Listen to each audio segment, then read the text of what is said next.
to the next show. It's 255. It was played on July the 26th of 1984. And we open up the program with Boyd and Joel Watts again. And this time they have Watts has Buddy Landell and Butch Reed. I love Butch Reed in this. I thought he was great. But anyway, they start to recap what happened to Sonny King the week before. And they come back, and Bill Watts makes the announcement that anyone bringing a chair, chain, of course, he had them all there, 2x4 chairs, chains, and a tennis racket that they were going to be and bring it into the ring and use it. It was going to be a $10,000 fine. And for Cornette, whose mother would pay any fine, he would be suspended if he used such things. And then Reed, he just trashes everybody. I'm not going to say what he said about Junkyard Dog, but he called Jim Duggan the hairy hippie, and then he picked up the tennis racket and he said, and I don't care anything about this sissy carrying this tennis racket around. I don't know if y'all caught that. Did you catch that? Yeah. And then Landell's like, yeah, I don't understand why you're complaining about us. It was Duggan bringing in the 2x4s, Dog bringing in the chain. It's Sonny King with the chair. It's never us. And I thought Reed was just brilliant in that. Yeah. Absolutely brilliant. But I love the deal. Finally, making sense. Less in the chairs because it got monotonous. Yeah. A little inside stuff there. A little inside stuff now, because we call this pro wrestling inside and out. So I'm going to tell you what happened. We kept on telling Dad and Bill Dundee, man, how many times is somebody going to get hit with a chair? How many times are you going to do that in a match? At some point, you got to stop it. And I think Bill Dundee made the decision, says, you know what? Unless it's a rule, I'll never stop it. So I tell you what, we're just going to get on TV and make it a rule. And that's exactly what they did, because they were doing that every night somewhere. The whole time we were there, every night somebody get hit by the chair, and it was just getting monotonous. And you know what though? I like the idea, because then if it does happen, now the people are really hot. People are really hot when it happens, and I thought that was brilliant, absolutely brilliant. Daniel Harbin, hello, Daniel Harbin, and welcome to Pro Wrestling Inside and Out right here on YouTube. Also, by the way, we want to say hello to Tyrone Spivey as well. Hey, Mr. Tyrone. All right, so now we got another interview, and we got Steve Dr. Death Williams and Jim Ross, and they're talking about the medal.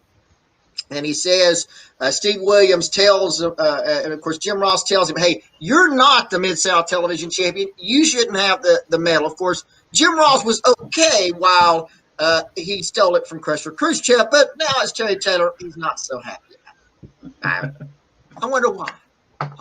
There you go. Steve Williams. And, of course, anyway, Crusher Khrushchev is going to have a match, Mid-South TV Championship return match, basically, from the Superdome against Terry Taylor. And Steve Williams finally says, hey, if Terry Taylor beats Crusher Khrushchev today on TV, I'll give him the tie. I'll give him the medal back. And so, well, there you heard it. It was then they go off, and then, of course, and then it's the match for the Mid-South TV Championship. Crusher Khrushchev versus Terry Taylor. And apparently in that match, someone announced the match was 1 fall 10 minutes. Because after that it was Boyd and Joel over and over again. Now this is 1 fall 15 minutes for special 15 minutes for this particular match. And apparently maybe Jim Ross announced it 1 fall 10. I don't remember if he did or not. Nobody's paying attention to that anyway. But anyway, so it's special. Ladies and gentlemen, it's a special 1 fall 15-minute time limit for the Mid-South Television Championship. Well, the match continues, and then it's going back and forth. Crusher Khrushchev, and it's a great match. Terry Taylor, always great. Crusher Khrushchev, always great. A great match for TV. And then as the match continues, Terry Taylor ends out on the floor. Of course, Dr. Death Williams out there watching the match, picks up Taylor, and then I don't know what happens. I'm supposing he's supposed to run him in the post. All right, Jack. You've been running to a post before in your time. Explain this one to the folks. You actually got to hit it. There's an art to it, but it ain't that hard. What in the world? What in the world was they thinking in that thing? And you know what? In my opinion, now this just is my opinion, if it was anybody else except for Steve Williams, they would have been fired. I think so. I believe Bill Watts would have met them at the door and said, I don't think you need to be in this business anymore, and out the door. Because Watts, now I have tremendous respect for Bill Watts. He does not play. He does not play, but he has his favorites. He had his favorites. We have to admit that he had his favorite, and one of them was Steve Williams, because I'll just be honest with you. We did not like Steve Williams. That was a good time when we were going to house shows. It was a good time to head to the concession stand, because we know that wasn't going to be good. And I think we need to explain why. All right. It was not because he was a horrible person. He was a great person. Wonderful human being. But he lacked in the wrestling skills that it took. That's the reason I said Pat Rose would have been a whole lot better in that spot. Steve Williams should have been in the spot Pat Rose was in. That way, Pat Rose and Terry Taylor would have tore the house down instead of tearing the wrestling business down by Steve Williams trying to wrestle against Terry Taylor. It was like Terry Taylor had to be a dentist and had to pull teeth the whole match. It was bad. Those matches were bad. But like we said, hey, we're equal opportunity offenders here. We're not going knock one and not the other. And it was. If it's bad, it's bad. It don't matter if it's modern wrestling or it was old school wrestling, as everybody calls it, old school wrestling. So, but these two shows, pretty bad. Pretty a couple of bad shows. Now they do come back from this, so everybody stay tuned, because Mid-South Wrestling does come back from these. Yeah, they don't continue to make the same mistake over and over again. Can we say the same for the current product? I don't know. Anyway, so the match continues. The match continues. Terry Taylor comes back in the ring, and he's making a great effort, and Khrushchev is just keeping the pressure. Finally, Khrushchev whips him into the other opposite corner, goes in for a shoulders, and Taylor comes up sunset flip. 1, 2, 3. Terry Taylor wins the match. And so now it's time for Steve Williams to hand over the medal, and he does, upside the head, and then he walks out. He walks out with the Mid-South. And that was pretty good. I'll have to admit, I enjoyed that part of that. Absolutely.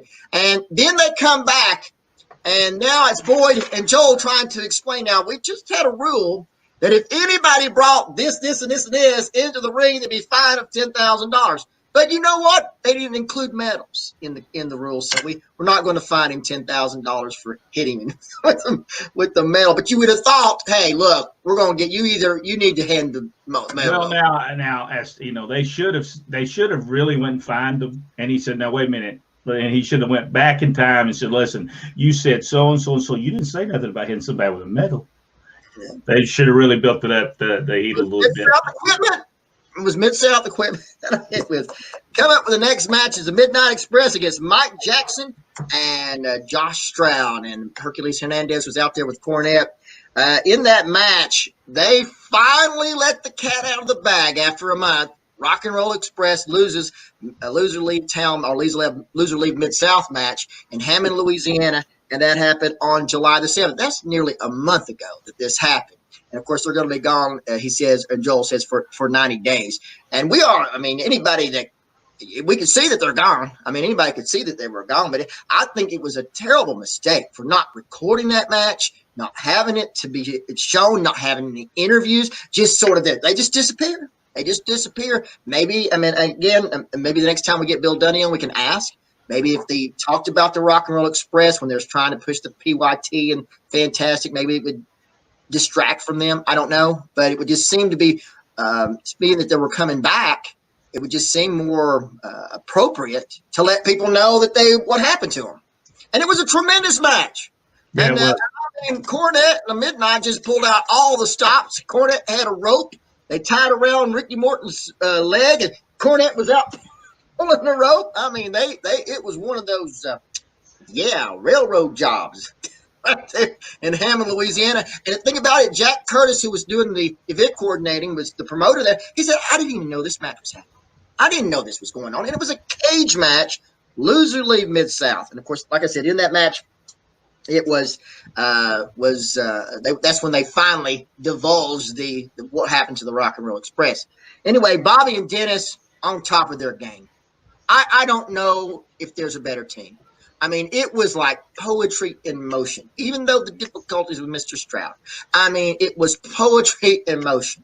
And they end up doing that whole thing where Dennis goes down on his knees and then Bobby Eaton comes across with the clothesline, and it's 1, 2, 3 Midnight Express over in that match. Again, tremendous match. And stay tuned. The folks that are watching this right now, stay tuned, because we're going to talk about Brad Armstrong in just a moment. We're going to answer the guy's question, and we're also going to talk about why we feel like the Midnight Express got over in Mid-South Wrestling.